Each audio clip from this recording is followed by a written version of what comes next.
Good morning dear students. आज से हम लोग कंपनी अकाउंट्स स्टार्ट करने जा रहे हैं। अभी तक हम लोग पार्टनरशिप अकाउंट्स कर रहे थे, जिसमें हमने पार्टनरशिप के काफ़ी सारे चैप्टर्स किए और डिसोल्यूशन ऑफ फर्म के बाद अब हम लोग कंपनी अकाउंट्स के चैप्टर्स को स्टार्ट करेंगे। तो कंपनी अकाउंट्स में सबसे पहला चैप्टर जो है वो है हमारा इशू ऑफ शेयर्स। तो लास्ट ईयर हमने पहले सोल ट्रेडरशिप अकाउंटिंग किया, फिर हमने क्लास 12th में स्टार्ट किया पार्टनरशिप अकाउंटिंग से, और अब हम कंटिन्यू करने जा रहे हैं कंपनी अकाउंट्स। तो हम लोग एक सीक्वेंस में इन सभी बिजनेस ऑर्गेनाइजेशंस की अकाउंटिंग को डिस्कस करते हुए आगे बढ़ रहे हैं। तो इशू ऑफ शेयर्स चैप्टर अब हम लोग डिस्कस करेंगे, और इशू ऑफ शेयर्स चैप्टर को स्टार्ट करने से पहले, दैट मीन्स उसके न्यूमेरिकल्स को स्टार्ट करने से पहले, उसका कुछ थ्योरी पोर्शन है जो हमें समझना बहुत ही इंपॉर्टेंट है। और ये जो थ्योरी पार्ट हम लोग डिस्कस करेंगे ये पूरे चैप्टर में आपको हेल्प करेगा। तो ये वीडियो आपके लिए एक्सट्रीमली इंपॉर्टेंट होने वाला है इस चैप्टर के लिए, और ऑलरेडी ये चैप्टर बाकी चैप्टर्स से कंपैरेटिवली डिफ़िकल्ट पड़ता है स्टूडेंट्स को, इसलिए इसका थ्योरी हमारे लिए समझना बहुत ही हाईली इंपॉर्टेंट है। तो चैप्टर नंबर 6 जब आप स्टार्ट करेंगे इशू ऑफ शेयर्स, तो उसमें आप स्टार्टिंग में देखेंगे कि आपको कंपनी के बारे में पहले बताया गया है, meaning and nature of company. उसके बाद कंपनी के कैरेक्टरिस्टिक्स बताए गए हैं, पार्टनरशिप और कंपनी के बीच में डिफरेंस क्या होता है, कितने तरह के कंपनीज़ होते हैं, उनके क्या डिफरेंसेस हैं। तो ये सारी चीज़ें आपको स्टार्टिंग में बताई गई हैं। तो ये सारा कुछ आप लोग ऑलरेडी कॉमर्स में लास्ट ईयर पढ़ चुके हैं, तो इसको हम लोग दोबारा से रिपीट नहीं करेंगे। तो सभी स्टूडेंट्स को एक बार इसकी सिर्फ रीडिंग लगा लेनी है, और वैसे भी इस तरह के क्वेश्चंस आपसे अकाउंट्स के पेपर में नहीं पूछे जाते। तो ये आई होप सभी को ऑलरेडी क्लियर होगा, क्योंकि लास्ट ईयर आपने कंपनी के चैप्टर्स को ऑलरेडी पढ़ा हुआ है। तो हम लोग के लिए इस चैप्टर के सीखने के लिए जो चीज़ें ज़्यादा इंपॉर्टेंट होंगी हम उसकी तरफ ध्यान देंगे। और लास्ट ईयर ये टॉपिक्स आपने किए भी नहीं हैं, तो हमको वो चीज़ करनी है जो आपने नहीं पढ़ी है। और इस चैप्टर को करने के लिए जो थ्योरी हमको ज़्यादा इंपॉर्टेंट है उस पर हम ज़्यादा फोकस करेंगे। तो ये चैप्टर्स, ये जो स्टार्टिंग के पेजेस हैं इस चैप्टर के, उसको करने के बाद जब आप इनकॉर्पोरेशन ऑफ कंपनी हेडिंग पे आएंगे, तो इस हेडिंग से हम लोग स्टार्ट करेंगे। तो इनकॉर्पोरेशन का मतलब होता है रजिस्ट्रेशन। कंपनी किस तरह से फॉर्म होती है, किस तरह से उसका रजिस्ट्रेशन होता है, ये भी आपने लास्ट ईयर कॉमर्स में पढ़ा हुआ है। तो हम लोग यहाँ पे कंपनी की फॉर्मेशन प्रोसेस को डिस्कस नहीं करने जा रहे हैं।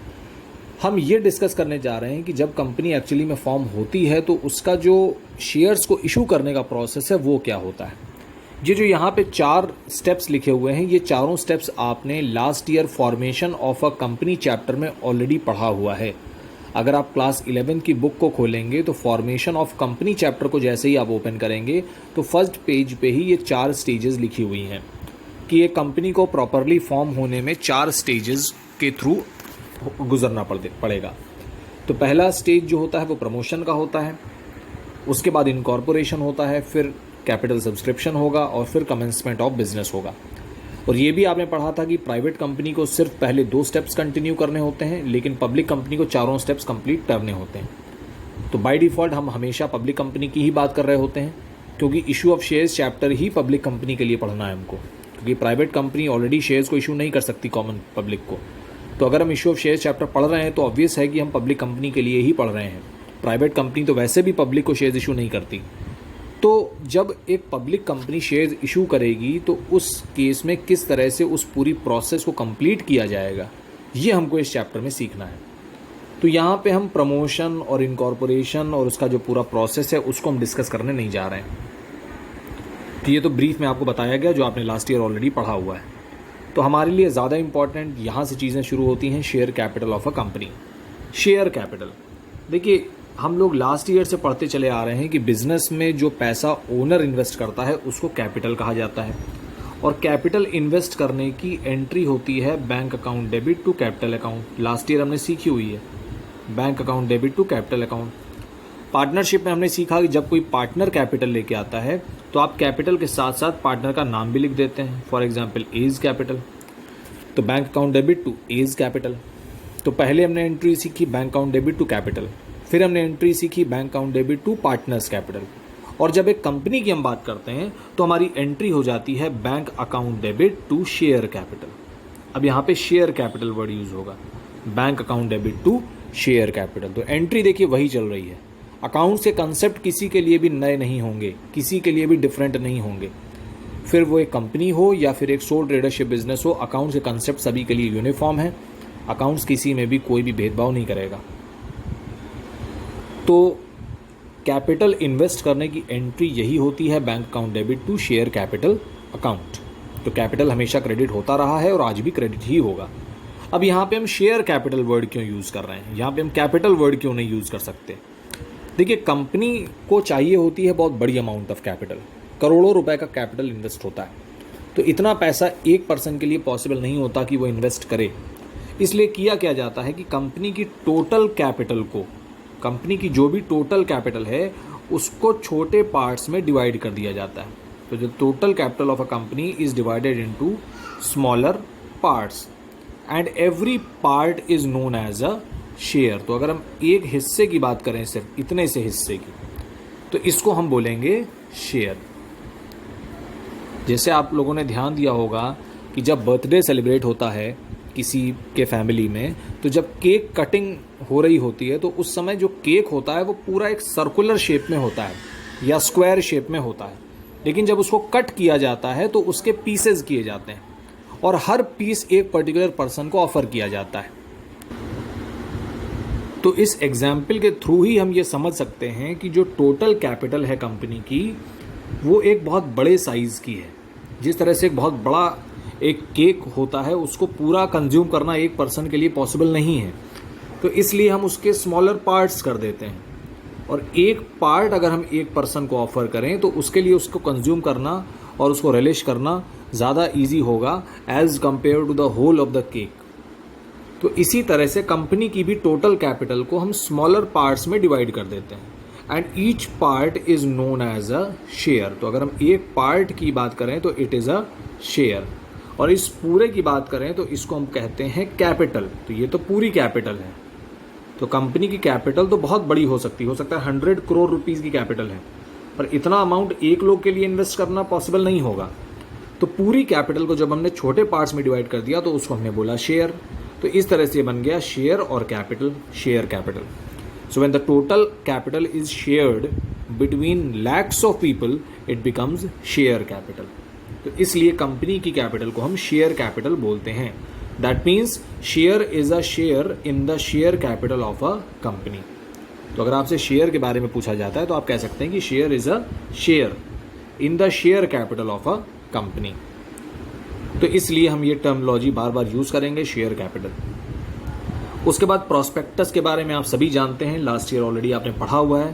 Prospectus is basically an invitation to the public to subscribe to the shares and debentures of a company, and we can say that it is an open window through which a prospective investor looks into the soundness of a company. तो ये एक advertisement है, ये एक document है that is inviting offers from the public. उसके बाद एक टर्मिनोलॉजी यहाँ पे आ रही है मिनिमम सब्सक्रिप्शन। ये भी आपने लास्ट ईयर ऑलरेडी किया हुआ है, फिर भी एक बार इसको मैं एक्सप्लेन कर दे रहा हूँ। मिनिमम सब्सक्रिप्शन का मतलब है कि the minimum amount of shares that should be subscribed by the public to continue with the present issue. It means अगर फॉर एग्जाम्पल कंपनी ने 1000 शेयर्स पब्लिक के लिए इशू किए, कंपनी ने 1000 शेयर्स इशू किए, लेकिन पब्लिक ने हो सकता है सिर्फ 800 शेयर्स के लिए अप्लाई किया, पब्लिक ने पूरे शेयर्स के लिए अप्लाई ही नहीं किया। जैसे कि इसको हम दूसरे तरह से समझते हैं कि आपके स्कूल में हर साल एडमिशन्स होते हैं, तो स्कूल ने सबसे पहले अनाउंस किया कि हम LKG के एडमिशन्स स्टार्ट कर रहे हैं और हमारे पास टोटल 250 सीट्स हैं।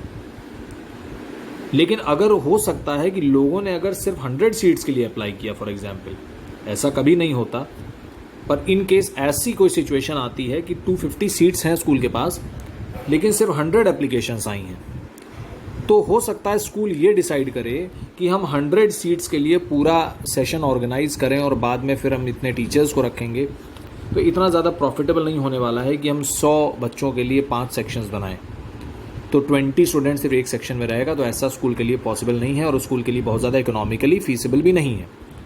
तो जब बहुत कम एप्लीकेशन आती है तो कंपनी भी उसको इशू करने में इंटरेस्ट नहीं लेती, क्योंकि कंपनी के पास सफिशिएंट पैसा नहीं आता है उस प्रोजेक्ट को कंटिन्यू करने के लिए।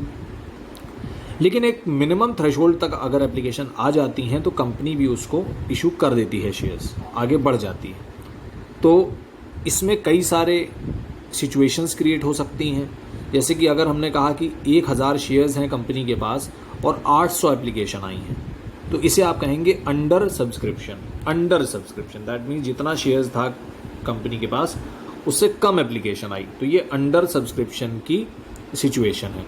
अगर 1800 एप्लीकेशन आ जाएं, शेयर्स 1000 हैं लेकिन एप्लीकेशन 1800 आ गई, तो इससे हम कहेंगे ओवर सब्सक्रिप्शन, ज़्यादा एप्लीकेशंस आ गई। जैसे हमारे स्कूल में हर साल ओवर सब्सक्रिप्शन होता है, ज़्यादा एप्लीकेशंस आ जाती हैं। तो अंडर सब्सक्रिप्शन की एक लिमिट है कि कितना ज़्यादा अंडर सब्सक्राइब हो सकता है। अगर 800 एप्लीकेशंस आई हैं और शेयर्स हैं 1000, तो इसका मतलब सिर्फ 80% एप्लीकेशन आई हैं। तो कंपनी क्या करेगी, कंपनी इस तरह के इशू को आगे नहीं कंटिन्यू कर सकती, कंपनी को ये इशू कैंसिल करना पड़ेगा। ये एक लीगल ऑब्लिगेशन है। कंपनी को एटलीस्ट 90% एप्लीकेशंस आना ज़रूरी है। अगर कंपनी ने 1000 शेयर्स इशू किए हैं तो कम से कम 900 एप्लीकेशन अगर नहीं आती तो उस केस में इस पूरे के पूरे इशू को कैंसिल कर दिया जाएगा और ये आगे कंटिन्यू नहीं हो पाएगा। तो 90% एटलीस्ट एप्लीकेशन आने चाहिए एक इशू को कंटिन्यू करने के लिए, अदरवाइज जो भी पैसा अभी तक लोगों ने दिया है, अप्लाई किया है, वो पैसा उनको वापस कर दिया जाता है। तो जो भी एप्लीकेशन मनी लोगों ने दी हुई है, क्योंकि जब आप अप्लाई करते हैं तो कुछ तो पैसा आप डिपॉजिट करेंगे ही करेंगे। अगर आपकी एप्लीकेशन एक्सेप्ट हो गई तो आगे का पैसा भी आप दोगे, अदरवाइज क्या होगा, आपकी एप्लीकेशन को रिजेक्ट कर दिया जाएगा और आपने जो भी पैसा एप्लीकेशन पे दिया हुआ है वो वापस कर दिया जाएगा। तो मिनिमम सब्सक्रिप्शन की जो लिमिट है वो कितनी है, 90%। तो 90% से कम एप्लीकेशन अगर आती हैं तो उस केस में उस इशू को कंटिन्यू नहीं किया जा सकता। उसके बाद यहाँ लिखा है काइंड्स ऑफ शेयर्स, तो ये सब आप पढ़ चुके हैं, प्रेफरेंस शेयर्स, इक्विटी शेयर्स, और प्रेफरेंस शेयर्स को क्यों प्रेफरेंस शेयर्स कहा जाता है, तो ये सारी चीज़ें आप कॉमर्स में लास्ट ईयर कर चुके हैं, इसको हम लोग बार बार रिपीट नहीं करेंगे। हमारे लिए यहाँ पे ज़्यादा इम्पॉर्टेंट क्या है कि शेयर कैपिटल के क्लासिफिकेशन को समझना। शेयर कैपिटल के कई पार्ट्स होते हैं, जैसे कि authorised capital, issued capital, subscribed capital. Authorised capital होती है जो मेमोरेंडम ऑफ एसोसिएशन के कैपिटल क्लॉज में लिखी होती है। मेमोरेंडम ऑफ एसोसिएशन और उसका कैपिटल क्लॉज, ये ऑलरेडी आपने कॉमर्स में लास्ट ईयर पढ़ा हुआ है। तो मेमोरेंडम ऑफ एसोसिएशन के कैपिटल क्लॉज में जो कैपिटल मेंशन्ड है उसे हम बोलते हैं ऑथराइज्ड कैपिटल और नॉमिनल कैपिटल और registered capital. That means the amount of capital with which the company gets registered. तो कंपनी को लिमिट दी जाती है कि आप इससे ज़्यादा के शेयर्स इशू नहीं कर सकते। आप लोगों ने ऑलरेडी पढ़ा हुआ है कि प्राइवेट कंपनी की मिनिमम कैपिटल 1 लाख होनी चाहिए और पब्लिक कंपनी की 5 लाख, इससे ज़्यादा भी हो सकती है। तो जितने ज़्यादा अमाउंट से आप रजिस्टर्ड कराना चाहते हैं कंपनी को, उतनी ज़्यादा आपको फ़ीस पे करनी पड़ती है, दैट्स इट। तो एक परसेंटेज होता है जिसके ऊपर आप कैलकुलेट करते हैं फ़ीस। तो जैसे कि जब हम कोई प्रॉपर्टी खरीदते हैं तो जितने ज़्यादा अमाउंट की प्रॉपर्टी होगी उतने ज़्यादा उसका रजिस्ट्रेशन चार्जेस होंगे, उतना ज़्यादा उसमें स्टैम्प पेपर लगेगा, क्योंकि गवर्नमेंट ने तो परसेंटेज फिक्स किया। गवर्नमेंट ने कहा कि हम 7% स्टैम्प ड्यूटी चार्ज करेंगे। अब आप 1000 की चीज़ लोगे या आप 10 लाख की चीज़ लोगे तो वो 7% के हिसाब से ही कैलकुलेट होगा। तो 1000 की चीज़ आप लेंगे तो 70 रुपये देना पड़ेगा आपको, लेकिन अगर आप 10 लाख रुपए की चीज़ ले लेंगे तो आपको 10 लाख का 7% देना पड़ेगा। अब आपको 70 रुपीज़ फिक्स नहीं है, 70 रुपीज़ गवर्नमेंट ने नहीं फिक्स किया, गवर्नमेंट ने एक परसेंटेज फिक्स किया। तो जितना ज़्यादा अमाउंट से आप रजिस्ट्री कराएंगे या जितने ज़्यादा अमाउंट से आप कंपनी को रजिस्टर्ड करेंगे उतना ज़्यादा आपको रजिस्ट्रेशन चार्जेस भी देने पड़ेंगे। तो ये डिपेंड करता है प्रमोटर्स की कैपेसिटी के ऊपर कि वो कितने रुपए से कंपनी को रजिस्टर्ड कराना चाहते हैं। तो अगर फॉर एग्जाम्पल उन्होंने 10 लाख रुपए से कंपनी को रजिस्टर्ड कराया है तो इसका मतलब अब 10 लाख रुपए से ज़्यादा के शेयर्स कंपनी इशू नहीं कर सकती, ये उसकी मैक्सिमम लिमिट है। तो कंपनी 10 लाख रुपए से ज़्यादा के शेयर्स अब इशू नहीं करेगी। उसी 10 लाख में से अगर कंपनी ने शेयर्स इशू किए हैं तो उसे हम बोलते हैं इशूड कैपिटल। तो 10 लाख तो मैक्सिमम लिमिट हो गई, और उस 10 लाख में से हो सकता है कंपनी को अभी प्रेजेंट सिचुएशन में सिर्फ 5 लाख रुपीज़ की रिक्वायरमेंट है। तो 10 लाख में से अगर कंपनी ने 5 लाख के शेयर्स इशू किए हैं तो उसे हम बोलेंगे इशूड कैपिटल। और उस इशूड कैपिटल में से कितने शेयर्स पब्लिक ने लिए हैं उसे हम बोलते हैं सब्सक्राइब्ड कैपिटल। तो आप ऐसे कह सकते हैं कि ऑथराइज्ड कैपिटल तो मैक्सिमम लिमिट हो गया, तो it is the maximum limit that is stated in the memorandum of association and it is the maximum amount that a company can raise as share capital. It is stated separately for each class of shares. तो preference shares, equity shares सबकी अलग अलग categories होती हैं और इनका अपना अपना एक लिमिट होता है। उसके बाद ऑथराइज्ड में से कितने शेयर्स आपने पब्लिक को इशू किए, तो वो आ जाते हैं इशूड कैपिटल में। तो that means it is that part of authorised capital which is issued for public subscription. तो इशूड कैपिटल किसका पार्ट है? ऑथराइज्ड कैपिटल का, that is issued for public subscription. और उसके बाद सब्सक्राइब्ड कैपिटल को आप कह सकते हैं कि it is the part of issued capital which has been subscribed by the public. तो अब ये इशूड कैपिटल का पार्ट हो गया। तो सब्सक्राइब्ड इशूड के अंडर में आ गया और इशूड किसके अंडर में आ गया? ऑथराइज्ड के अंडर में आ गया। उसके बाद सब्सक्राइब्ड को अगर हम और ज़्यादा डिटेल में स्टडी करें तो सब्सक्राइब्ड को भी हम दो पार्ट में डिवाइड कर सकते हैं। सब्सक्राइब्ड में दो पार्ट हो जाते हैं, fully paid up and not fully paid up. मतलब ऐसी कैपिटल जिसका पूरा अमाउंट हमको मिल चुका है शेयर होल्डर्स से, और ऐसा कैपिटल जिसका पूरा अमाउंट अभी हमको शेयर होल्डर्स से नहीं मिला है। तो नॉट फुल्ली पेड अप का मतलब हो गया पार्टली पेड अप। तो ऐसे शेयर्स जिनसे हमें पूरा पैसा मिल गया तो वो तो फुल्ली पेड अप हो गए, और ऐसे शेयर्स जिनसे अभी हमें पूरा पैसा नहीं मिला है तो वो पार्टली पेड अप हो गए या नॉट फुल्ली पेड अप हो गए, कुछ भी हम कह सकते हैं। तो सब्सक्राइब्ड के दो पार्ट हो गए। तो सबसे पहले ऑथराइज्ड, फिर इशूड, फिर subscribed and fully paid up, और फिर subscribed but not fully paid up. तो ये जब हम आगे क्वेश्चंस करेंगे तो ये सारी चीज़ें आपको और ज़्यादा डिटेल में समझ में आएंगी। अभी तो हम इस चैप्टर का एक ओवरव्यू ले रहे हैं जिससे कि ये जो टर्म्स बार बार यूज़ होंगे तो आपको पता रहेगा कि आखिर इन टर्म्स का मतलब क्या है। उसके बाद दो टर्मिनोलॉजी और हैं, called up and paid up. अब देखिए इसका मतलब क्या होता है। जैसे हम एक एग्जाम्पल ले रहे हैं कि कंपनी ने शेयर्स इशू किया है और एक शेयर की वैल्यू 10 रुपये है, क्योंकि शेयर्स की जो डिनोमिनेशन होता है वो कम रखा जाता है जिससे कि ज़्यादा से ज़्यादा लोग शेयर्स को परचेज़ कर सकें। क्योंकि हम शेयर्स इशू कर रहे हैं पब्लिक को, तो पब्लिक में लो इनकम ग्रुप पीपल भी आते हैं। तो अगर 10 रुपीज़ के शेयर का पूरा अमाउंट हम एक साथ ले लेंगे तो हो सकता है कुछ लोगों को प्रॉब्लम हो उसको पे करने में। तो 10 रुपीज़ का शेयर अगर हम उसका अमाउंट लेना चाहते हैं तो हो सकता है उस अमाउंट को हम 3 पार्ट में लेना चाहें। तो कंपनी ने क्या कहा कि 10 रुपये में से आप 3 रुपये at the time of application दे दीजिए, जब आप अप्लाई करेंगे। अगर आपके शेयर्स आपको अलॉट कर दिए जाएंगे तो आगे का पैसा भी आप दीजिएगा, अगर आपको अलॉट नहीं किए जाएंगे तो ये पैसा आपको वापस कर दिया जाएगा। तो ये पैसा रिफंडेबल होता है। तो 10 रुपये में से 3 रुपये आपको कब देना है? जब आप शेयर्स के लिए अप्लाई करोगे। अगर आपकी एप्लीकेशन एक्सेप्ट हो गई तो आपसे कंपनी ने फॉर एग्जांपल कहा कि आप 5 रुपये और दे दीजिए जब आपको शेयर्स अलॉट किए जाएंगे। तो 5 रुपये कब आपने दिया? Eight the time of allotment. और उसके बाद जो बचा हुआ अमाउंट है 2 रुपये, ये कंपनी आपसे बाद में कभी भी मांग सकती है। तो इसको हम लोग बोलते हैं कॉल मनी। Call money. तो 10 रुपीज़ के अमाउंट को कंपनी 3 बार में या 4 बार में भी ले सकती है। तो पहला हमेशा एप्लीकेशन होता है, दूसरा हमेशा अलॉटमेंट होता है, तीसरा फर्स्ट एंड फाइनल कॉल भी हो सकती है। या अगर 2 कॉल्स हैं तो पहली वाली को आप कहेंगे फर्स्ट कॉल और दूसरे वाले को कहेंगे सेकंड एंड फाइनल कॉल। तो फाइनल कॉल उसके आगे लगाएंगे जिसके बाद अब कोई भी कॉल नहीं है। तो ये 3 बार भी हो सकता है, 4 बार भी हो सकता है। पर अब यहाँ पे हमें कुछ चीज़ें और डिस्कस करनी चाहिए जब हम इस टॉपिक को डिस्कस कर रहे हैं। एक कॉल से दूसरे कॉल के बीच में आपसे पूछा जा सकता है कि कितना टाइम डिफरेंस होना चाहिए।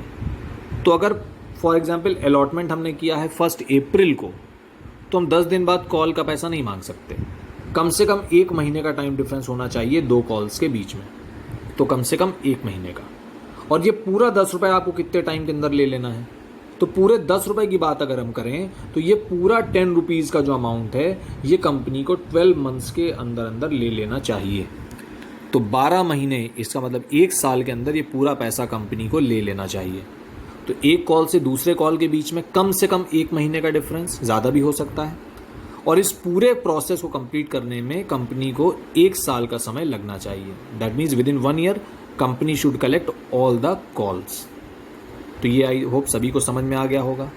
उसके बाद एक कंसेप्ट यहाँ पे हमें और डिस्कस करना चाहिए कि कभी कभी कंपनी क्या डिसाइड करती है कि एक पर्टिकुलर अमाउंट, फॉर एग्जांपल हमने ये 2 रुपीज़ ले लिया, कंपनी ने ये डिसाइड किया कि ये 2 रुपये हम शेयर होल्डर से मांगेंगे ही नहीं, और ये पैसा हम कब मांगेंगे? जब कंपनी बंद हो रही होगी। That means at the time of winding up. तो sometimes company decides that some amount will be called up only at the time of winding up, जब कंपनी बंद हो रही होगी। तो इस 2 रुपये पे अब वो 1 साल वाला कंसेप्ट तो अप्लाई नहीं होगा, क्योंकि ऐसा कैसे हो सकता है कि 1 साल में कंपनी को बंद करना कंपलसरी हो जाए फिर। तो 1 साल के अंदर कंपनी को सारा पैसा ले लेना है except any amount that the company wishes to call only at the time of winding up. तो ऐसा अमाउंट जो कंपनी वाइंडिंग अप के टाइम पे कलेक्ट करना चाहती है उसे कंपनी कहती है रिजर्व कैपिटल। तो इसे हम रिजर्व कैपिटल बोलेंगे और इसे कहीं भी बैलेंस शीट में शो नहीं किया जाता, ये एक सीक्रेट कैपिटल है कंपनी की।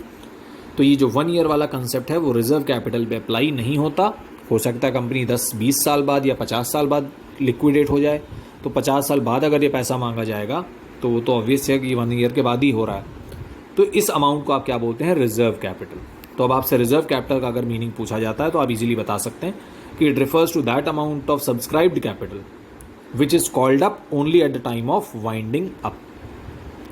तो यहाँ पे कॉल्ड अप का कंसेप्ट हमारा क्लियर होता है। यहाँ पे देखिए कॉल्ड अप लिखा हुआ है। कॉल्ड अप का मतलब जो पैसा कंपनी ने मांगा है शेयर होल्डर्स से।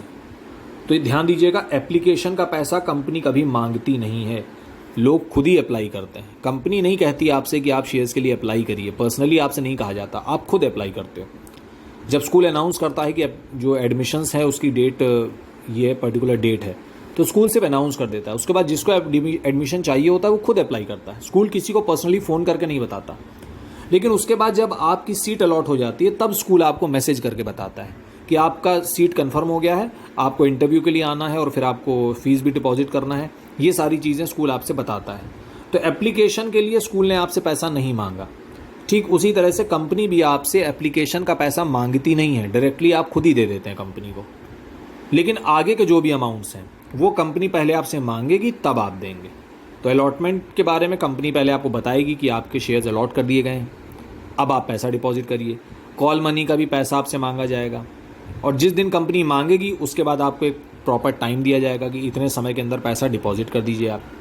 अगर आप नहीं डिपॉजिट करते हैं तो कंपनी आपको फिर 14 डेज़ का नोटिस भी देती है कि भाई 14 दिन का नोटिस हम आपको दे रहे हैं, उस टाइम में डिपॉजिट करिए।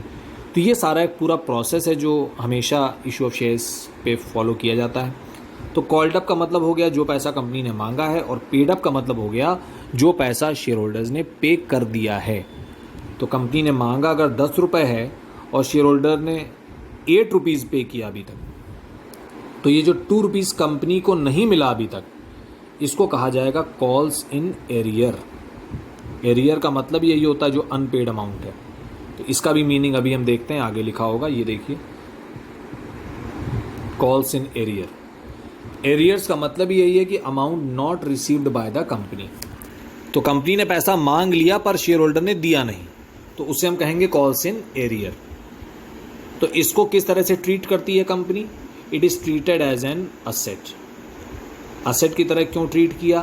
क्योंकि हो सकता है ये पैसा फ्यूचर में मिल जाए और विद इंटरेस्ट मिल जाए। तो कंपनी इस अमाउंट पे इंटरेस्ट भी चार्ज करती है। हो सकता है किसी शेयर होल्डर ने अलॉटमेंट का जो 5 रुपये था वो नहीं पे किया, तो उसके पास एक ऑप्शन ये भी है कि वो कॉल जब 3 रुपये की कंपनी मांगेगी तब ये 5 रुपये भी दे दे साथ में। तो कॉल के टाइम पे वो अलॉटमेंट का पैसा जो उसने नहीं दिया था वो भी पे कर सकता है, वो विद इंटरेस्ट पे कर सकता है।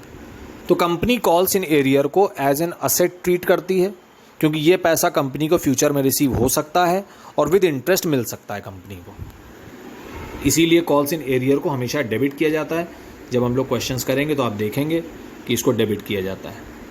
और इंटरेस्ट की बात अगर करें तो फ्यूचर में अगर शेयर होल्डर बाद में ये पेमेंट करेगा 5 रुपये का, तो उसको इंटरेस्ट के साथ पैसा देना पड़ेगा। और कितना इंटरेस्ट पे करना पड़ेगा?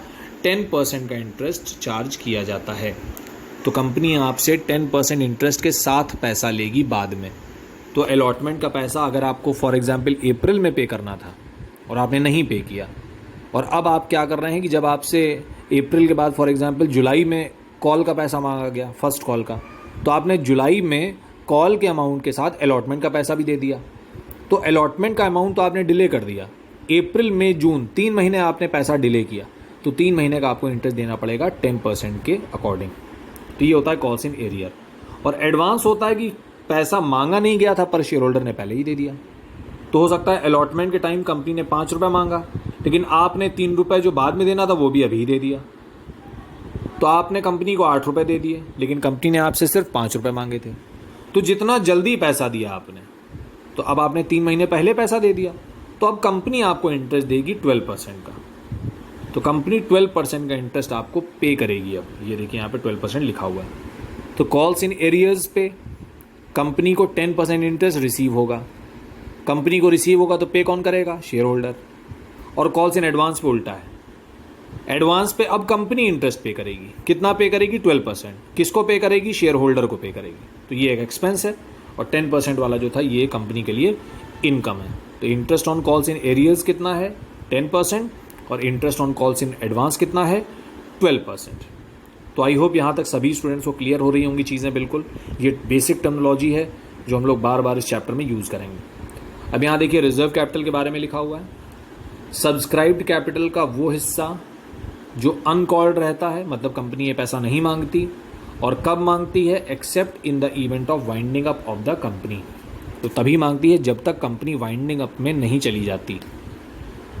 तो रिजर्व कैपिटल और कैपिटल रिजर्व दो वर्ड हैं जिसके बीच में बहुत बड़ा डिफरेंस होता है। आपसे पूछा जा सकता है कि what is the difference between reserve capital and capital reserve. तो रिजर्व कैपिटल का तो मीनिंग हमें क्लियर हो गया। कैपिटल रिजर्व के बारे में मैं क्लास 11th में आपको पढ़ा चुका हूं जब हमने एक चैप्टर पढ़ा था अकाउंट्स में, प्रोविजंस एंड रिजर्व्स। तो capital reserve is a amount that is created out of capital profits. तो ये एक ऐसा रिजर्व है जो कैपिटल प्रॉफिट्स से क्रिएट किया जाता है। और रिजर्व कैपिटल क्या है? ये अनकॉल्ड कैपिटल से क्रिएट की जाती है कि कंपनी ने 10 रुपए में से ये डिसाइड किया कि हम 2 रुपए मांगेंगे ही नहीं, तो इस 2 रुपए को कंपनी ने रिजर्व कैपिटल बना लिया। तो ये कहाँ से बनाया? सब्सक्राइब कैपिटल से बनाया। लेकिन कैपिटल रिजर्व क्या होता है? कंपनी के जो कैपिटल प्रॉफिट्स होते हैं उन सारे के सारे कैपिटल प्रॉफिट्स को कंपनी एक रिजर्व में ट्रांसफ़र करती है और वो रिजर्व होता है कैपिटल रिजर्व। इसके एग्जाम्पल भी हम लोगों ने लास्ट ईयर डिस्कस किए थे। एक हिंट भी मैं दे दे रहा हूँ कि जब हमने डेप्रीसिएशन चैप्टर किया था तो उसमें कई बार मशीन को सेल कर दिया जाता था 2-3 साल बाद, और सेल करने के टाइम पे कभी कभी हमको प्रॉफिट भी हो जाता था। तो उस प्रॉफिट को हम कैपिटल प्रॉफिट की कैटेगरी में रखेंगे, because this is not a profit that is earned out of the normal operating activities of the business. Day to day activities से ये प्रॉफिट नहीं हो रहा है, उसको हम लोग रेवेन्यू प्रॉफिट बोलते हैं। तो ये सभी स्टूडेंट ध्यान दें कि रिजर्व कैपिटल और कैपिटल रिजर्व में बहुत बड़ा डिफरेंस है। इसमें एटलीस्ट 2 डिफरेंस आपको पता होने चाहिए। रिजर्व कैपिटल को कहीं भी डिस्क्लोज नहीं किया जाता बैलेंस शीट में, लेकिन कैपिटल रिजर्व को डिस्क्लोज किया जाता है। हेडिंग होती है रिजर्व्स एंड सरप्लस। तो बैलेंस शीट में अलग अलग हेडिंग्स होती हैं जिसको हम लोग आगे चल के बैलेंस शीट में डिस्कस करेंगे। उसके बाद रिजर्व कैपिटल का क्या यूज़ है, कैपिटल का क्या यूज़ है। तो रिजर्व कैपिटल का तो यूज़ पता है हमको कि वाइंडिंग अप के टाइम पे काम आएगा पैसा हमको, लोगों को पेमेंट करने के लिए। जैसे भी हम लोग डिसोल्यूशन ऑफ फर्म हमने देखा कि एसेट्स को हमने सेल किया, लायबिलिटीज हमने पेमेंट किया, तो डिसोल्यूशन के टाइम पे हमको पेमेंट्स करने पड़ते हैं, तो उस समय ये पैसा हमें काम आएगा। और कैपिटल रिजर्व के अपने कुछ और यूजेस हैं, बट एक चीज़ क्लियर है कि it can be use during the life time of the company. जब कंपनी नॉर्मल अपना बिजनेस चल रहा है तो उस बीच में कई ऐसे पेमेंट्स होते हैं जो कैपिटल रिजर्व से किए जा सकते हैं। तो कोई भी 2 डिफरेंस आपको पता होना ज़रूरी है रिजर्व कैपिटल और कैपिटल रिजर्व के बीच में। तो आई होप यहाँ तक सभी स्टूडेंट्स को क्लियर हो गया होगा। ये शेयर्स चैप्टर की कुछ बेसिक टर्मिनोलॉजी है, इसको स्टूडेंट्स अच्छे से समझ लें। कोई डाउट होता है तो मुझसे पूछ लें, क्योंकि अगर ये टर्मिनोलॉजी आपको नहीं क्लियर होगी तो आगे जो चैप्टर हम लोग करेंगे उसमें भी काफ़ी प्रॉब्लम आप लोग को आएगी। तो आई होप यहाँ तक सभी को क्लियर है, और इसके बाद हम लोग अभी कुछ और कंसेप्ट डिस्कस करेंगे, फिर हम लोग अपने प्रॉपर न्यूमेरिकल्स को स्टार्ट करेंगे। तो thank you so much, God bless you.